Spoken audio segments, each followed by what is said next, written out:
ভারত সরকার কি তাহলে শেখ হাসিনাকে আর কোনো সহযোগিতা করবে না? শেখ হাসিনার পদত্যাগই কি তাহলে শেষ সিদ্ধান্ত? এরপর কি আমরা আর আওয়ামী লীগের পক্ষ থেকে, শেখ হাসিনার পক্ষ থেকে, ভারতের পক্ষ থেকে কোনো কিছু দেখতে পারবো না? এমনটাই এখন মানুষের মধ্যে চিন্তার বিষয়।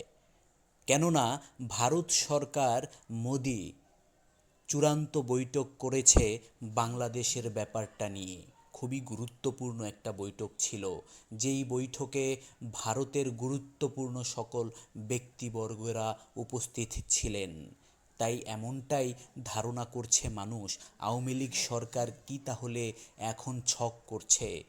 কি পরিকল্পনা করছে তারা? তারা কি আবারও বাংলাদেশে হানা দেবে সেনা সরকারের ওপর?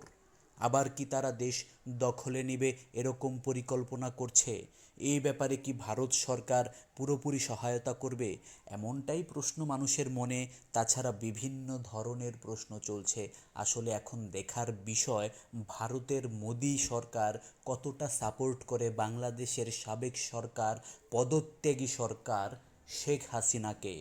তো বন্ধুরা, এই ব্যাপার নিয়ে আপনাদের কি মতামত অবশ্যই কমেন্টে জানাতে ভুলবেন না। আর আমাদের ভিডিও যদি আপনাদের ভালো লেগে থাকে তাহলে অবশ্যই লাইক, কমেন্ট, শেয়ার করবেন এবং